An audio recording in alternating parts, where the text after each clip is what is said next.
합니다. 주님의 이름으로 사랑하고 축복합니다. 주님의 이름으로 사랑하고 축복합니다. 여러분, 이사야 1장 2절의 말씀을 보면 이런 말씀이 기록이 되어 있어요. 여호와의 말씀에 하늘이여 들으라, 땅이여 귀를 기울이라. 여호와께서 말씀하시기를 내가 자식을 양육하였거늘 그들이 나를 거역하였도다. 3절의 말씀을 보면 이렇게 또 기록되어 있습니다. 슬프다 범죄한 나라요 부패한 자식이로다.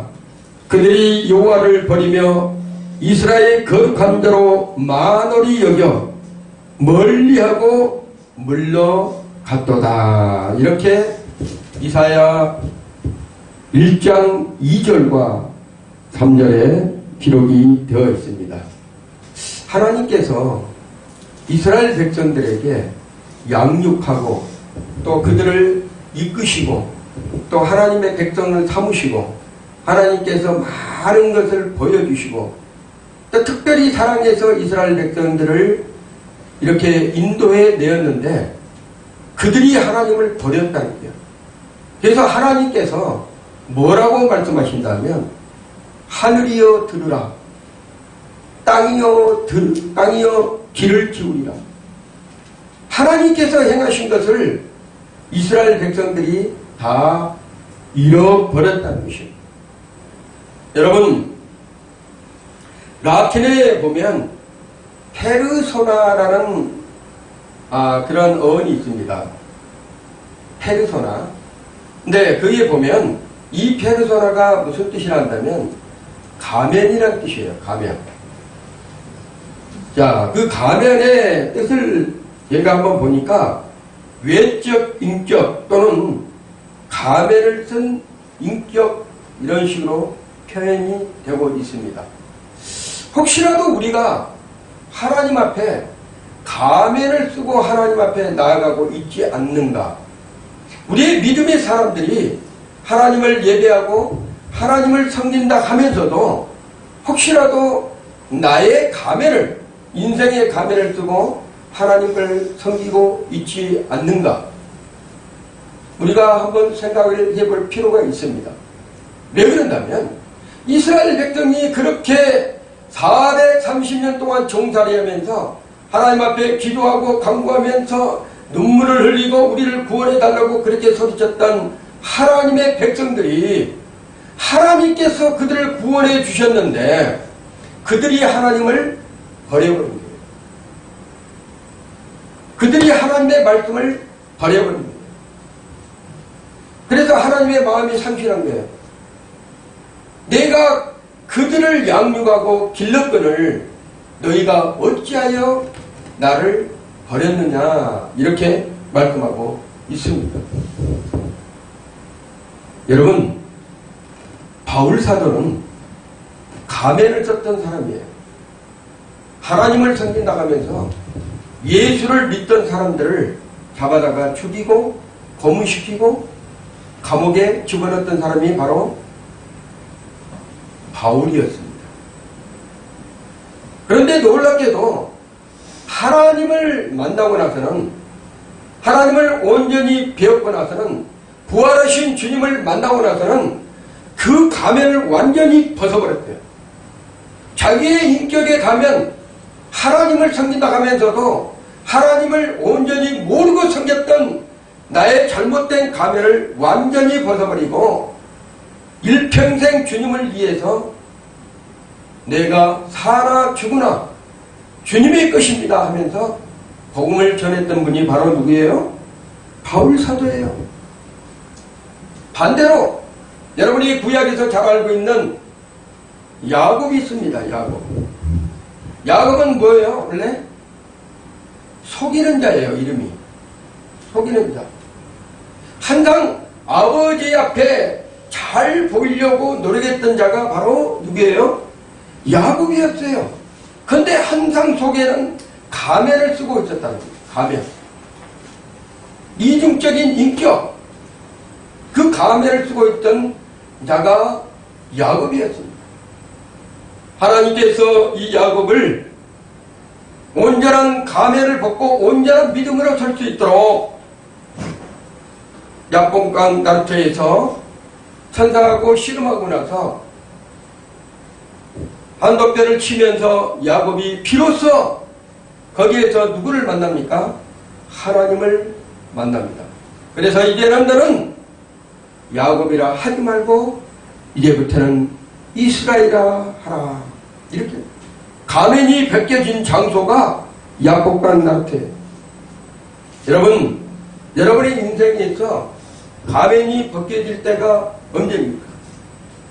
우리 하나님 앞에 온전하고 진실하게 바르게 하나님을 섬긴다 하면서도 내 생각과 내 방법과 내 육신의 경험적으로 하는 것은 성경에서는 뭐라 한다면 하나님과 원수가 된다. 이렇게 하나님과 원수가 된다는 것은 곧 무엇을 얘기를 한다면 내가 하나님 앞에 나아갈 때 가면을 쓰고 있다 이런 뜻입니다. 대르소나 우리는 혹시 이 시대에 이 가면을 쓰면서 탕자가 아닌가? 과연 내가 바로 탕자가 아닌가? 이런 생각을 해봅니다. 하나님께서 세우신, 주님께서 세우신 교회 안에서도 영적인 탕자들이 너무나 많다는 거예요. 영적인 탕자들이. 하나님을 바르게 섬긴다 하면서도, 하나님을 온전히 섬긴다 하면서도 결국은 자기 유익을 위해서 신앙생활하는 사람들이 너무나 많다는 것입니다. 그러다 보니까 영적인 탕자들이 실제 안에, 교회 안에 너무나 많은 현실입니다. 하나님과의 관계성을 소홀히 하고 교회 안에서 인간적인 관계로 맺어가면서 수많은 사람에게 피해를 주고 아픔의 상처를 주고 그러한 고통적인 삶을 살아가는 또한 함께하는 그러한 영적인 동역자들이 있다는 것이에요. 회개하고 돌이켜야 됩니다. 오직 이 땅에는 어떤 부귀와 영화가 자기가 해결해서 얻을 수 있는 것은 아무것도 없습니다.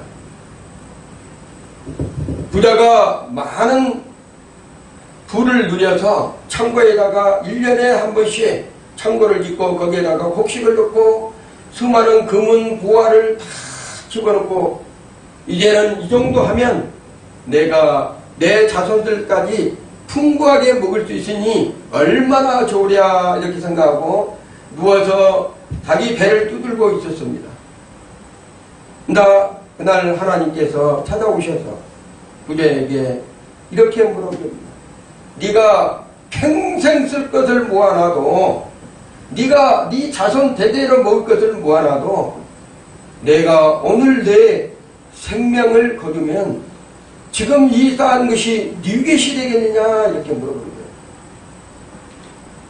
부귀영화 우리 인생들이 좋아하는 축복 하나님이 주시는 물질에 또한 어떤 환경에 자녀들 모든 게 다 중요합니다. 그런데 첫째가 무엇인지를 깨달아야 된다. 첫째가 무엇인다면 이 탕자는 아버지 집을 떠났다는 것입니다. 이 탕자는 아버지 집을 떠났다는 것입니다. 오늘 본문의 말씀을 보면 이 탕자는 자기의 분깃을 상납니다. 그러나 며칠 위에 먼 나라로 자기의 분깃을 가지고 떠납니다. 그랬을 때 마음을 아파했다는 것은 누구란다면 그 아버지였다는 거예요. 왜? 그 아버지는 그 아들이 떠나면 고생길로 간다는 것을 누구보다도 더 잘 알고 있었던 분이 바로 아버지의 마음이에요. 탕자는 항상 아버지 앞에 잘 보였던 것도 또한 아버지를 잘 섬겼던 것도 뭐라 한다면 결국은 뭐였다면 가면을 쓰고 아버지의 분깃을 얻어내려는 그러한 모습으로 살아갔다. 근데 그 아들이 다시 가면을 벗고 돌아올 때는 놀라운 환경이, 놀라운 축복이 준비되고 있다는 사실을 모르고 이 아들은 세상으로 떠났습니다. 세상에서 떠나다 보니까 처음에는 얼마나 좋았겠어요. 자기가 가지고 있는 물질과 자기가 가지고 있는 그러한 모든 소유물로 사람들을 오게 하고 잔치도 벌이고 날마다 그냥 호의가시하면서 살아가는 그 인생이 영원토록 될 줄 알았다는 얘기죠. 그 자식이. 내가 이렇게 살면 나는 풍요롭게 영원토록 될 줄 알았었는데 사람이 벌지 않고 쓰기만 하면 어떻게 되죠? 언젠가는 그 물질이 떨어지게 됩니다. 소유하는 것들이 다 없어지게 됩니다. 드디어 이 아들이, 둘째 아들이 세상에서 즐겁게 방탕하고 호로이하시며 살아다가 이제는 다 잃어버렸어요. 근데 때마침 우리 인생에 엎친 데 덮친다는 얘기가 있어요. 그 나라에 뭐가 들었습니까? 흉년이 든 거야. 그 나라로 가서 그래도 돈 있을 때는 화랑방탕하게 살다가 해필이면 흉년이 들 때 자기 재산도 다 없어진 거예요. 혹시라도 흉년이 들었는데 재산이 남은 것이 있었다면 그 흉년 들 때도 조금 견딜 수가 있겠죠. 하나님을 떠나면, 아버지를 떠나면 어떤 고생들이 준비되고 있는 것을 오늘 본문의 말씀에 자세하게 기록되어 있어요. 하나님을 온전히 믿고 하나님을 예수님을 영접하고 하나님의 자녀로 되는 사람은 오늘 마지막에 말씀에 뭐라 한다면 내 것이 네 것이다 이거입니다. 아버지께서 큰아들에게 말씀하셨죠. 내가 소유한 것이 그 모든 것이 네 것이다 얘기를 하는 거예요. 그런데 중요한 것은 아버지를 떠났던 둘째 아들의 모습을 우리가 지금 오늘 말씀을 드리고 있는 것입니다. 둘째 아들의 모습. 잘 살 줄 알았어요. 모든 사람이 그러잖아요. 부모를 떠나면, 자식들도 부모를 떠나면 뭔가 잘 되겠지 하면서 뭔가 이렇게 자기 나름대로 꿈을 꾸고 살아갑니다. 근데 세상이 그렇게 호락호락하지 않습니다. 자기가 열심히 한 만큼 수확은 그렇게 많지를 않다는 거예요. 근데 중요한 것은 성경에서 뭐라 한다면 아버지의 집에는 먹을 것도 많고 아버지의 집에는 품꾼도 많고 아버지의 집에는 소유가 너무 많아서 그냥 있으면 되는 거야. 그 집에가 그냥 있으면 되는 거예요. 중요한 것은요. 내 아버지가 영적으로 잘못되어 있는 사람들이 있으면 내 아버지 앞에 영적으로 잘못된 사람들이 있으면요. 그때부터는 어떤 인생으로 전락한다면 영적으로 먼저 마치기 시작하면 육적인 것도 마치기 시작된다는 것을 여러분이 알아야 됩니다. 아버지의 걸음, 아버지의 인격, 아버지의 삶, 아버지의 성품을 그대로 인수받고 내려오는 둘째 아들이 그 아버지의 관계성의 인격적인 관계와 그 다음에 거기에 있는 영적인 관계가 끊어짐으로 인해서 나한테 오게 된 그러한 삶은 어떤 것이라 한다면 육신적인 고난이에요. 육신적인 고난.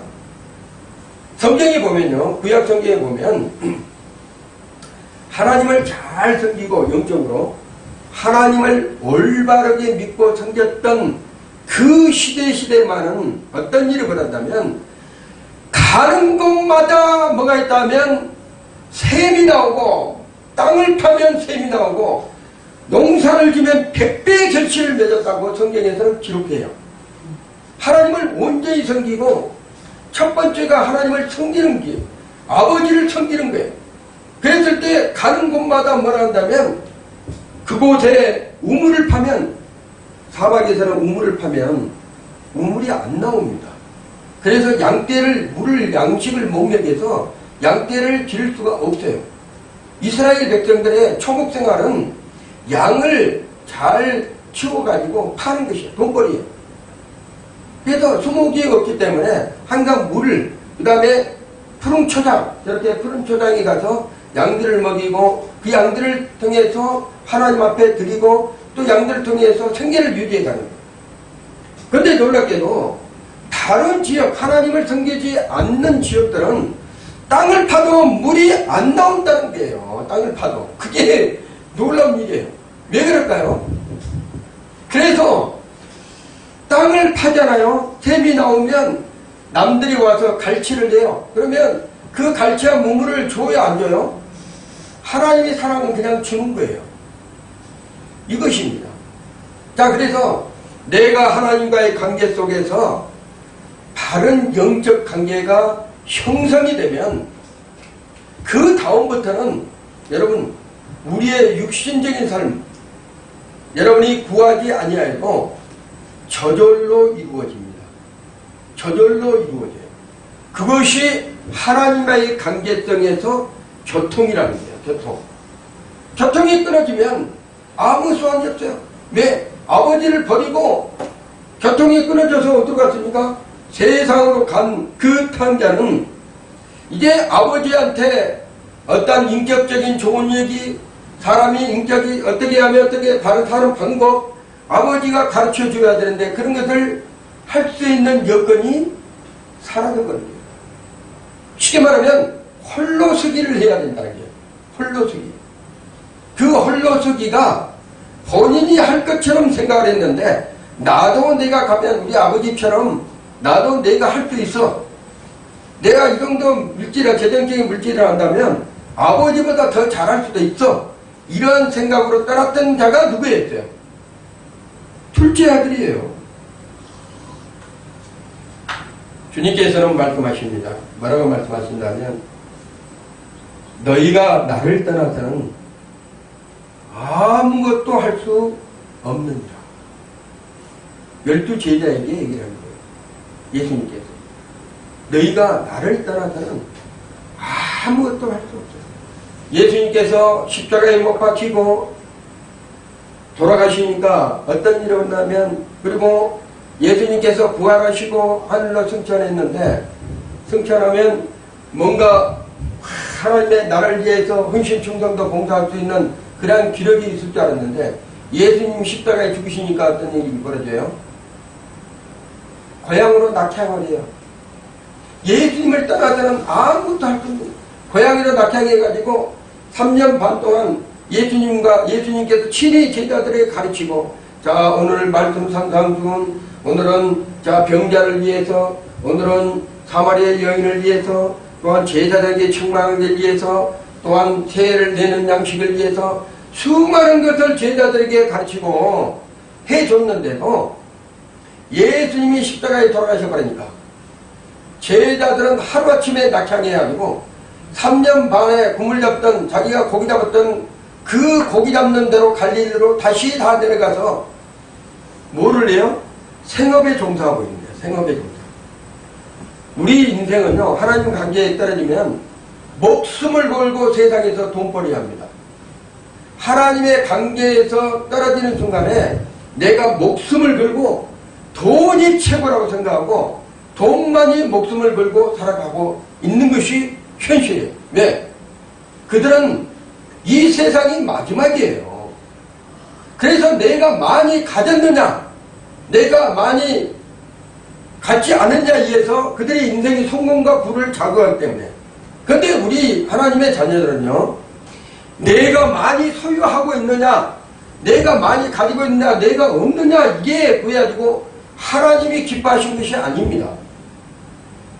하나님은 관계성을 말한다면 하나님의 뜻대로, 하나님의 하시는 말씀대로 네가 살았느냐, 이것이 하나님께서 우리에게 주어지는 풍요로움이에요. 기쁨이에요. 자, 중요한 것은 어느 분이 나한테 얘기를 했다. 예수를 믿으면 복을 받습니까? 그럼요. 어떤 복을 받죠? 이 세상 것을 다 누릴 수 있어요.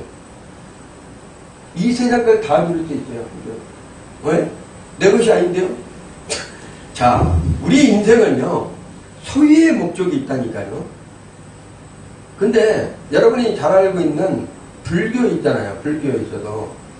불교에서도 뭐를 한다면요, 마음을 비우는 거예요. 그럼 가지고 있는 것을 주는 거예요. 불교에서도. 예? 모든 종교에서는 뭘 한다면 사랑을 실천하니까 비우는 거라니까요. 소유가 아니고 막 나눠주는 이런 부분들은 다 해요. 천주교, 불교, 마호메트교, 이슬람교, 유대교 다 합니다. 이렇게. 근데 우리의 인생은 뭐라 한다면 하나님을 멀리하게 되면 소유의 목적이라니까요. 내가 많이 지내야 돼. 그래야지만 내가 소유를 해야지만 내 것이야. 근데 그분이 얘기했을 때 내가 모든 것을 누릴 수 있다 하니까 어떻게 누릴 수 있어요? 물어보시는데요. 그래서 내가 이렇게 얘기를 했어요.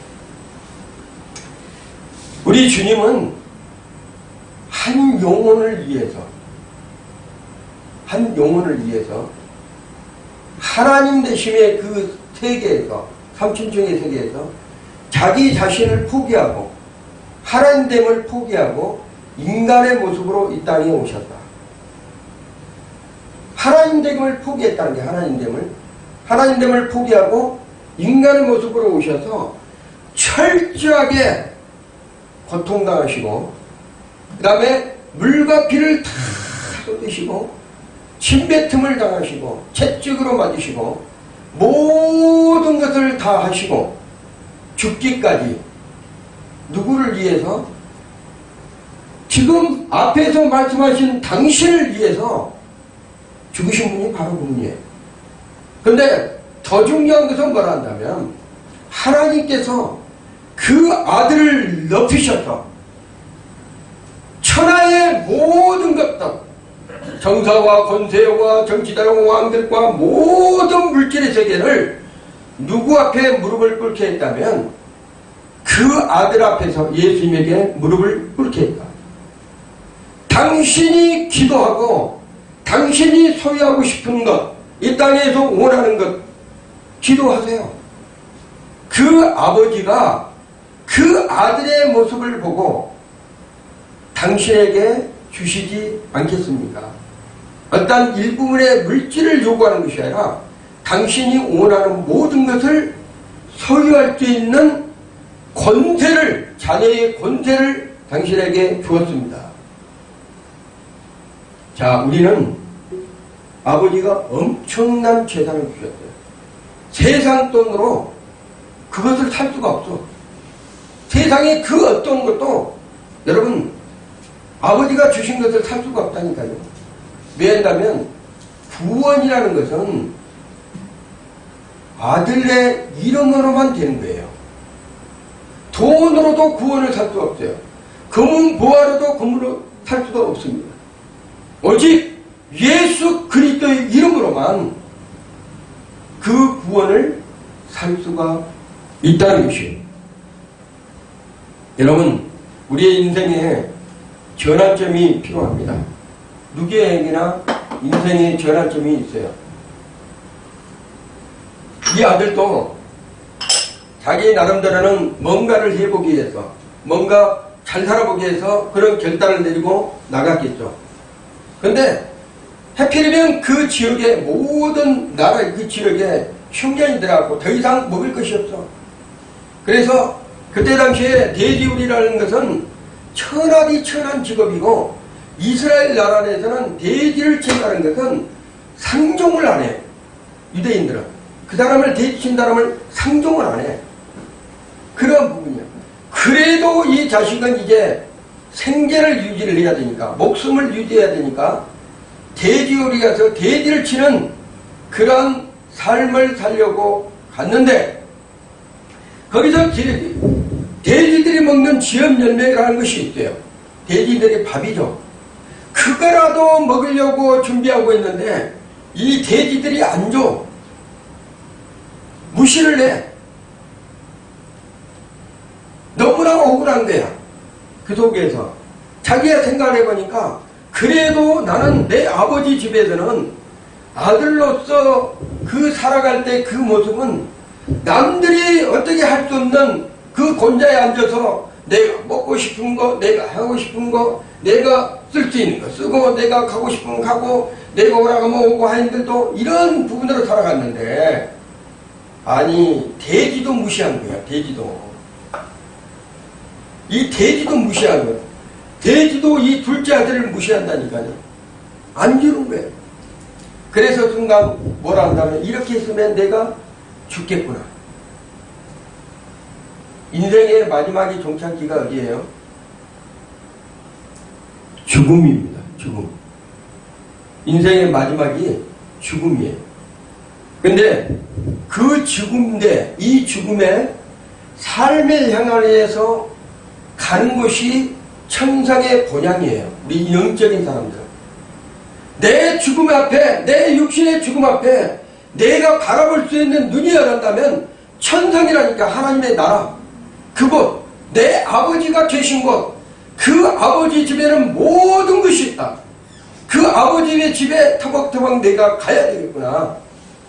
그래서 내가 차라리 여기서 죽으니 내가 돌이켜서 내 집에 아버지 집으로 가야 되겠구나 하고 돌아가는 이 아들의 모습, 이것이 바로 터닝 포인트라는 거예요. 전환점. 여러분, 인생에 가면을 쓰고 있는 사람들이 터닝 포인트, 이 전환점이 없으면, 잘못하면 그 사람은, 그 인생은 주님을 못 만날 수도 있다는 것입니다.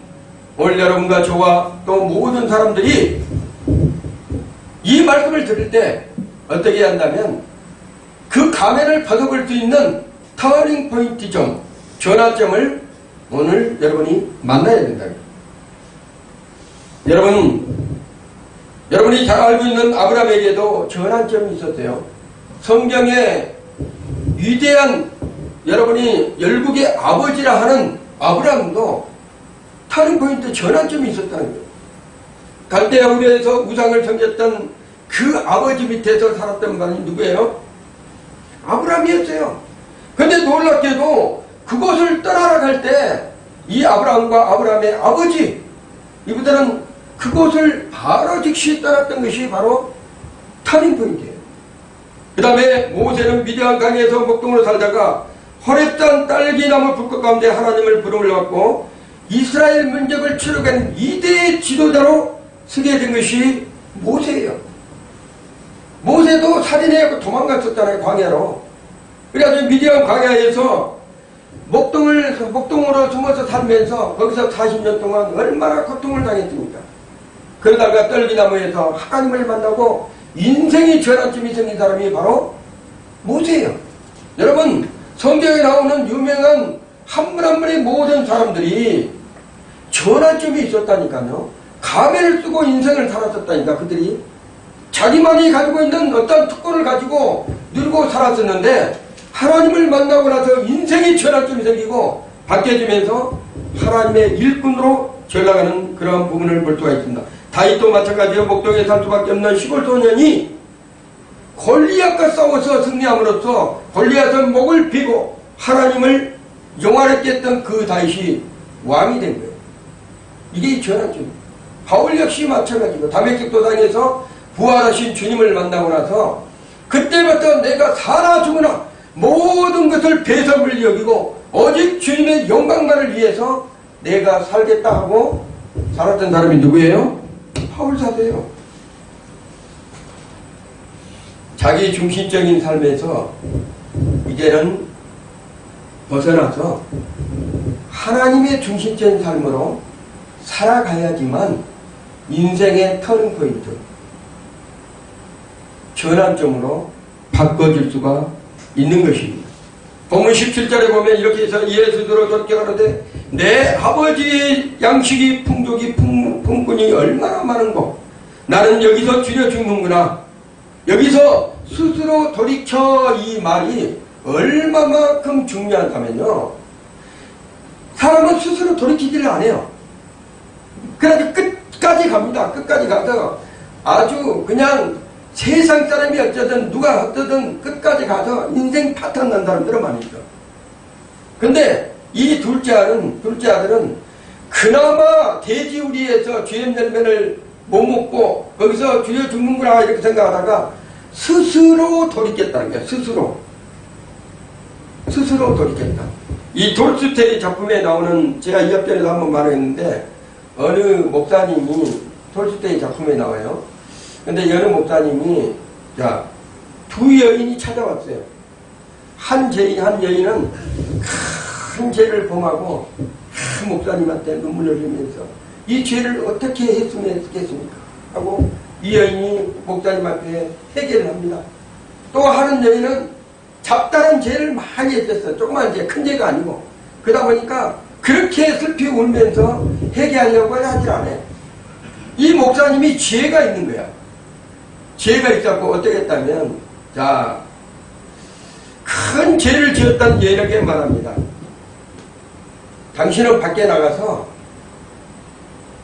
큰 자기가 들 수 있는 돌을 하나 가져오시옵소서. 하니까는 이 여인이 밖에 나가지고 큰 돌을, 자기만의 등치만한 돌을 끙끙 밀고 끌고 올라온 거예요. 그리고 다른 죄를, 조그만 죄를 지었던 그 사람에게는, 그 여인에게는 당신도 가서 당신이 줄말 수 있는 조그만 돌들을 많이 주워오세요. 그랬어요.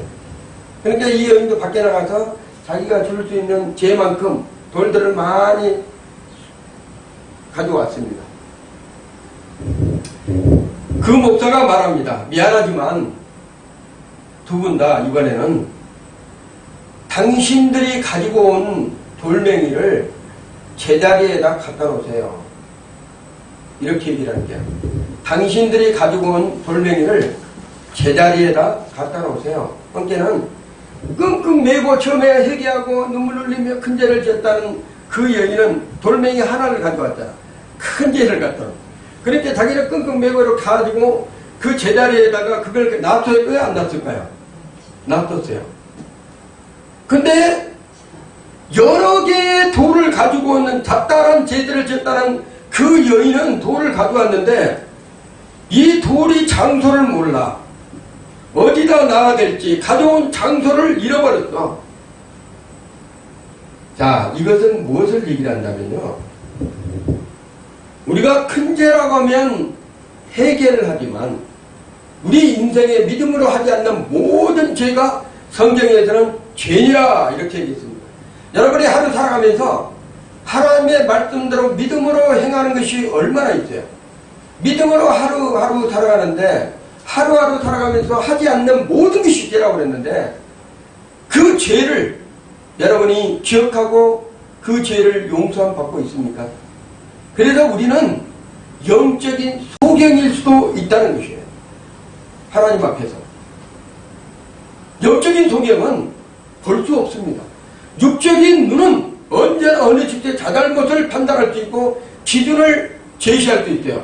근데 영적인 소경은 보지 못하니까 아까 돌멩이를 가져왔던 수많은 그 돌멩이들을 어디다가 무엇을 어떻게 놔야 될지를 모르는 그러한 상태로 전락하다 보니까 무지한 자가 된다.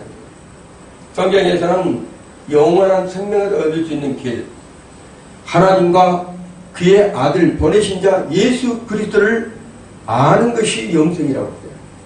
그래서 아버지의 마음을 알아야 돼요. 그 마음, 아들의 마음을 알아야 돼요. 그 아들의 마음과 아버지의 마음을 어디서 볼 수 있다면 성경에서 볼 수 있는 거예요. 성경이 오늘 탕자의 마음, 그 아버지의 마음을 우리가 볼 수가 있다는 것입니다. 아들은 집을 떠나는 것이 그때부터가 죄였어요. 많은 돈을 가지고 간 것이 죄가 아니고 많은 허랑방탕한 것이 그게 죄가 아니고 아버지 집을 떠나는 그 자체가 죄였다는 거예요. 그 자체가. 여러분 신앙생활 하다가 조금 어려움이 있다고. 내가 종종 신앙 상담을 하다 보면 어떤 일이 벌어진다면 어느 분이 교회에서 실망해가지고 아니면 교회를 열심히 먹고 있는데 자식한테 어떤 시련이 가지고 먼저 보내는 사람들. 근데 그런 사람들이 대부분이 교회를 안 다니고 계시다는 거예요. 그러면서 뭐라 한다면 교회 다녀도 아무 필요가 없더라. 하나님을 섬기고 예수를 믿어도 나한테 돌아온 것들이 고통밖에 없더라. 이렇게 얘기합니다. 제가 그런 얘기 들을 때마다 이분들의 마음을 한번 들여다봅니다. 왜 들여다본다면 세상에 이런 것이 하나님 앞에는 천국일 수도 있는데 그 영적인 눈을 보질 못하니까 세상에 이런 것만 생각한 거예요. 자, 생사화복에 누구나 인생을 태어나면 한 번은 주님 앞에 갑니다. 누구나 어떤 사람도 진시안도 갔고 그 다음에 히틀러도 갔고 아주 영원토록 불사한다는 그런 사람들도 다 갔어. 뭐 김일성은 뭐 초원의 피를 바꿔서 이렇게 했다고 하는데 그런 사람들도 다 갔어. 한 번 태어나면 누구나 다 가는 거예요. 순서가 있어요 없어요? 올 때는 순서가 있어요. 올 때는 순서가 탁탁탁탁 정해집니다. 갈 때는 순서 없어. 그런데 갈 때는 어디에 순서가 정해져 있을까요? 하나님의 생명력 쪽에 하나님의 행위력 쪽에는 그 갈 때 순서가 딱 정해져 있어. 여러분은 보지를 못해. 그렇지만 하나님은 아시고 있을까요? 모르고 있을까요? 아시고 계신다는 거예요. 그래서 먼저 자녀가 갔다고 해서 우리 자녀를 먼저 빼앗지 않습니까? 나는 하나님을 안 믿어. 이렇게 따라하는 것이 아니고 하나님 자녀가 예수를 잘 믿었는데 그러한 일이 벌어졌다면 그곳에 하나님이 필요하신 거예요. 어디에서? 하나님의 나라에 그 아들이 필요한 거예요. 여러분 우리나라의 유명한 여러분 두 아들을 잃은 누구였죠? 손정원 목사님. 그 손정원 목사님은 두 아들을 공산당에게 아들을 내어줬습니다. 죽었어요. 아들이. 두 아들이. 근데 이 손정원 목사님이 유명한 것은 왜 유명하냐? 자기 아들을 죽였던 두 사람, 적군이죠. 그 사람들을 찾아서 회개시켜가지고 아들 삼아가지고 목회자를 받는 거야. 이거 있을 수 있어요? 있을 수 없는 일이야. 사람 같으면 원수 때 자기 아들을 죽였던 그 공산당인데 어떻게 그 사람들을 저기를 할 수 있어요? 근데 놀랍게도 자기 아들을 죽인 두 사람, 자기 아들이 둘이 같잖아요. 두 사람을 회개시켜가지고 아들 갖고 목회자를 만들어야 유명한 거예요. 이거는 하나님의 마음이 아니면 인간의 마음은 할 수가 없습니다. 그래서 우리 인생은 우리의 성품을 담는 게 아니라 내 자신의 성품을 담는 것이 아니고 하나님 아버지가 주신 예수 그리스도의 성품을 날마다 닮아야 된다. 쉬운 것은 아니에요. 그렇지만 또 어려운 것도 아닙니다. 왜? 우리 안에 성령님은 날마다 성령 안에서 새로워지기를 원한다는 게 우리 자신들이 누구를 향한 성품을 담기 위해서 아들의 성품 예수 그리스도의 성품을 담기 위해서 날마다 새롭게 한다는 거예요. 그런데 우리가 그 성령님을 의지하지 아니하기 때문에 내 의가 올라오고 내 혈기가 올라오고 내 자존심이 올라오고 내 방법들이 올라오는 것이에요. 근데 우리 하나님은 그렇게 하지 말라고 그래요. 어느 때나 어느 장소에든지 내가 나를 찾으면 내가 내게 들어가서 먹고 마시며 내게 응답해 주시겠다는 거예요. 하나님은 우리 인생들에게 무엇을 원한다면 자기를 잃어버린, 나 자신을 잃어버린 그 죄를 기억하고 나서 돌이키라고 말씀하시고 있습니다. 자기 자신을 잃어버린 것이 뭐란다면 죄. 아버지 앞에 떳떳하게 내가 내 모든 것을 소유하고 나갔던 그 자식은 그때부터 뭐를 잃었다면 자기 자신을 잃어버린 거예요. 뭐에 꽂힌 거예요? 세상적인 물질에 꽂혀버린 거예요. 그 재물에 꽂혀버립니다. 근데 그때부터 내 자신을 찾기 위해서 내가 여기서 죽여 죽는구나. 내 아버지 주변 많은 것이 있고 내가 내 아버지의 하나의 품꾼으로 내가 이제 가도 그 아버지가 나를 맞아줄 수 있겠다는 생각으로 고향을 갑니다. 돌이켜서 아버지 앞에 갈 때 그 아버지의 마음은 상가가 상가란 건 뭐란다면 그 아들이 아버지를 발견하기 전 아버지는 이미 그 아들을 보고 있는 거예요. 그게 하나님의 마음이에요. 주님의 마음이에요. 그 아들이 돌이키고 돌아오려는 그게 바로 얘기예요. 뭐라다면 죄에서 회복하는 그러한 시점이 전환점이 바로 그 아들이 아버지를 향해서 오는 그 모습이다. 그렇지만 그 아버지는 그 아들이 하나님의 말씀을 지키든 안 지키든 돌아온 그 자체를 그 아버지는 먼 상가에서 아들의 모습을 보고 기뻐한 거예요. 왜? 그 아들이 잃어버렸던 아들이 돌아오기 때문에. 자, 그래서 헬라의 회개는 메타노이아라고 합니다. 메타노이아. 이 메타노이아는 돌이키다, 방향을 전환하다. 그러니까 아버지 앞에 멀어졌던 사람이 이제는 180도로 돌이켜서 아버지 앞으로, 고향집으로, 자기의 집으로, 아버지 집으로 돌이켜서 가는 것이 메타노이아, 전환하다, 돌이키다, 이런 뜻이에요. 자, 그런 사람이 뉘우침이 있어야 되잖아요. 하나님, 내가 범죄했습니다. 용서해 주세요. 다시는 안 하겠습니다. 끝. 그러고 나서 똑같은 상황이 벌어지면 똑같은 죄를 짓잖아요. 그거는 뉘우치는 것이 아니에요. 돌이킨다는 것은 어떻게 한다면 행동이 바뀌게 되는 거예요. 생각이 바뀌는 것이 아니라 행동이 바뀌게 돼요. 그랬을 때 하나님께서 뭐라 한다면 기뻐한다는 거예요. 그것을 돌이킬 수 있도록 힘을 주시옵소서. 내가 그것을 돌이킬 수 없을 때는 성령님께 기도해야 됩니다. 성령님, 내가 돌이킬 수 있도록 은혜를 베풀어 주시고 내가 반드시 아버지 집으로 갈 수 있도록 내가 주님을 다시 향하여서 만날 수 있도록 나를 돌이켜 주시면 내가 그 길을 쫓아가겠나이다 하고 주님 앞에 매달려야 된다. 여러분, 어느 날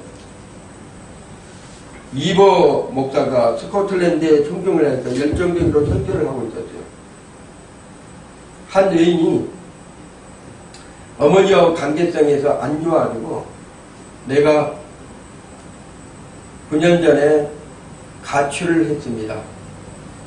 어머님 집에서 뛰쳐나와가지고 가출을 했어요. 근데 이 여인은 9년 만에 어떻게 했다면 그 이버 목사님의 설교를 듣고 이 탕자의 설교를 듣고 아, 내가 어머니 집으로 가야 되겠구나. 그리고 밤에, 깊은 밤에 이 여인은 낮에 가면 동네 사람들을 보고 또 수많은 사람들이 손가락 기르고 혹시라도 창피할까봐 마음에 근심이 있어서 목사님 설교를 듣고 이제 고향으로 갑니다. 9년 만에 그 가는 길이 너무나 힘든 거예요. 대문을 딱 여는데 대문이 잠겼을까요? 안 잠겼을까요? 안 잠겼어요. 9년 동안도 어머니는 한 번도 대문을 잠그지 않냐고 문을 열어놓은 거예요. 대문을 밀자 문이 열리면서 집안이 환히 있는 거예요. 불이 켜져 있어요. 아니, 불이 켜져있죠. 왜 그럴까? 근데 거기에 들어가 보니까 침대에 누워서 어머님은 주무시고 계십니다. 그 대신 도둑이 들어오면 어떻게 하려고? 문도 열어놓고 환하게 불도 켜놓고 밤이고 낮이고 밤이고 밤에도 그렇게 해놓고 조심스레 이 딸이 어머님을 부릅니다. 그러자 이 어머님은 바로 딸의 음성을 듣고 깨어나서 그 딸을 안아줍니다. 그리고 이 어머님은 9년 동안 한 번도 이 탕자처럼 그 어머님은 문을 잠그지 않고 딸을 기다리는 거예요. 자, 그랬듯이 우리 인생에도 마찬가지예요. 우리 주님은 내가 혹시 잘못해서, 내가 혹시 주님하고 멀어져서, 내가 어떤 사건이 있어서 신앙생활하다가 멀어진 사람들이 있어요. 우리 주님은 환하게 이렇게 빛을 바라고, 그 다음에 대문을 열어놓고, 축복의 통로에 대문을 열어놓고 환영하는 마음으로 항상 주님은 맞이할 준비를 하시고 계시답니다.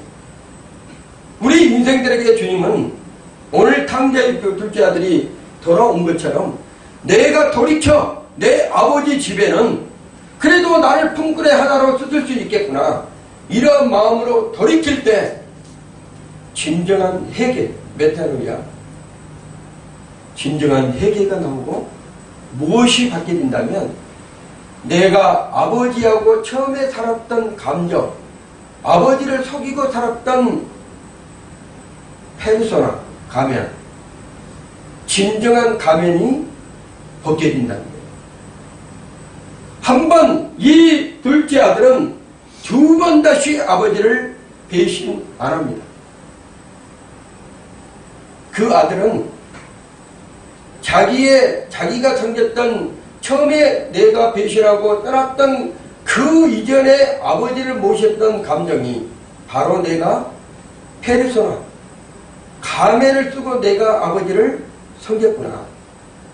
이제는 내가 돌이키고 진정 회개함으로써 아버지 앞에 오니까, 메타노이아, 방향을 전하고 아버지 앞에 오니까 그 아버지는 여전히 나를 사랑하고 나에게 모든 것을 주시는 분이라는 것을 그 아들이 진정으로 깨달은 것처럼 우리의 신앙생활이 그래야 된다는 거예요. 우리의 영적인 생활이 하나님 앞에 그래야 된다는 거예요. 우리의 삶이 하나님 앞에 온전해져야 된다는 거예요.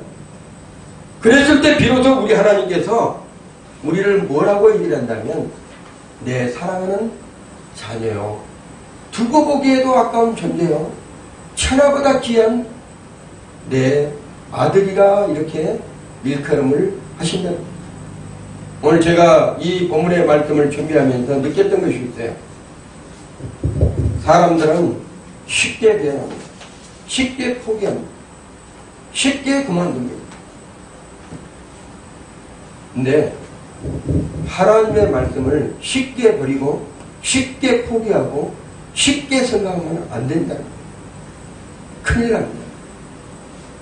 우리가 하나님의 말씀을 붙잡을 때 비로소 내가 돌이킬 수 있는 힘을 얻게 되고, 내가 혹시라도 아버지 앞에 원만하지 못했던 것, 그런 거 있다면 메타노이아, 회개할 수 있는 전환점이 스스로 생길 수가 있다는 것입니다. 그래서 우리 주님의 생교의 모든 성도들, 지금까지 혹시라도 주님 앞에 껄끄름이 있었다든가 감정적인 부분이 있었다든가 하나님께 잠시라도 내가 미워했던 그러한 부분이 있었다면 하나님 앞에 회개하고 이제는 우리의 영과 혼과 육체가 하나님이 보시기에 흠없고 보존될 수 있도록 우리를 지켜달라고 그러한 삶으로 살아가시기를 예수 이름으로 축원을 드립니다.